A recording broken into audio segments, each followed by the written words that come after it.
बिस्मिल्लाहिर्रहमानिर्रहीम। सबसे पहले तो मैं समझता हूँ आपको गुज़श्ता ईद मुबारक। बड़े दिनों के बाद आपसे मुलाकात हो रही है और दो तीन वाक़यात हुए हैं जिसके ऊपर आपसे बात करनी ज़रूरी थी। एक मस्जिद नबी के अंदर जो नारेबाजी हुई, गाली गलौच हुआ और हुर्मत मदीना के ऊपर बातें भी हुई और यकीनन बहुत दिल आज़ारी हुई मुसलमानों की। सारे सारे मज़ाहिब के लोगों ने इसकी मज़म्मत की और ऐसी रवायात नहीं होनी चाहिए। पाकिस्तान के अंदर भी नहीं होनी चाहिए, दुनिया के अंदर भी नहीं होनी चाहिए। ये सियासत नहीं है। सियासत आप सिर्फ वोट के ज़रिए अपनी ताकत इस्तेमाल कर सकते हैं, अपनी राय दे सकते हैं। किसी को गाली देकर आप अपनी राय नहीं दे सकते। लेकिन मैं समझता हूँ कि इससे आगे हमें सोचना चाहिए। ये इन वाक़यात में वहाँ पे यकीनन कार्रवाई हुई भी होगी और होनी भी चाहिए, लेकिन इसके अंदर पाकिस्तान के अंदर जो पुलिस FIRs हुई हैं, मैं समझता हूँ वो नहीं होनी चाहिए। हमें पिछले दौर में ज़ैद अहमद साहब वाला वाक़या सामने रखना चाहिए, एहसन इकबाल साहब वाला वाक़या सामने रखना चाहिए। जब सियासतदान प्रोवोक करते हैं लोगों को, जिस तरह शेख रशीद साहब ने पहले जब उम्रा करने के लिए गए चंद दिन पहले, तो उन्होंने कहा कि यहाँ भी आएंगे तो लोग यहाँ भी इनका मक्के में और मदीने में इस तरह इस्तकबाल किया जाएगा, गालियाँ दी जाएंगी।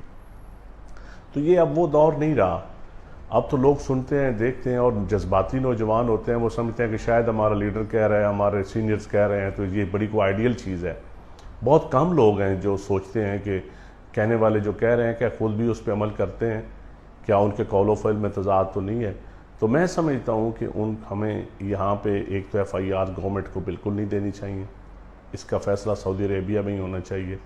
हमें फिर भी मैं समझता हूँ अदल की बुनियाद पर मजहबी रवादारी की तरफ जाना चाहिए, क्योंकि इससे पहले ज़ैद अहमद साहब और एहसन इकबाल साहब वाला जो वाक़या है वो हमारे लिए बहुत बड़ा एक सबक है।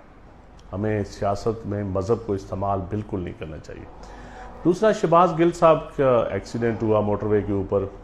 मैंने खुद उनको कॉल भी की, लेकिन मेरी बात नहीं हो सकी। वो मेरे इलाके में ही उनका एक्सीडेंट हुआ और मोटरवे में यहाँ पे गुजरते हुए अल्लाह ताला के करम फजल से वो महफूज रहे और उनको अल्लाह महफूज रखे।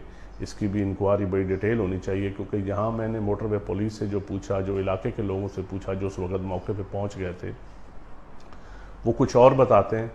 लेकिन गिल साहब की जो बात है उसके ऊपर ही इंक्वायरी होनी चाहिए कि अगर किसी ने हिट किया है तो उसको ज़रूर सज़ा मिलनी चाहिए।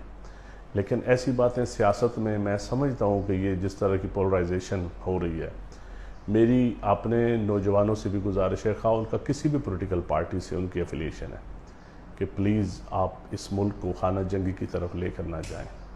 हम बहुत बुरी तरह नफ़रत, मेरे इलाके में चक नंबर 15 में मजाक में दोस्त बहस कर रहे थे। एक दोस्त ने दूसरे के ऊपर फिर कैंची फेंकी तो उसको गले में लगी एक तीसरे बच्चे को। नौजवान बच्चा 15 साल का फौत हो गया। ऐसी बहुत सारी लड़ाइयाँ हैं जो हो रही हैं। इन चीज़ों से हमें बचना चाहिए। और ठीक है, आप पॉलिसीज़ के ऊपर तनकीद करें, आप जो मर्ज़ी कहें, लेकिन ऐसी गालियाँ भी ना दें कि हमारी माएँ, बहनें, बच्चे जब वो पढ़ें फेसबुक, ट्विटर के ऊपर, सोशल मीडिया के ऊपर, तो वो शर्मिंदा हों और आपकी फैमिली भी देखे पढ़े। तो ऐसे हमारे दोस्त हैं जो बहुत हदें क्रॉस कर रहे हैं, जो नौजवान हैं, जिनको मैं समझता हूँ उनके जज्बात की कदर करनी चाहिए, उनकी राय का एहतराम करना चाहिए।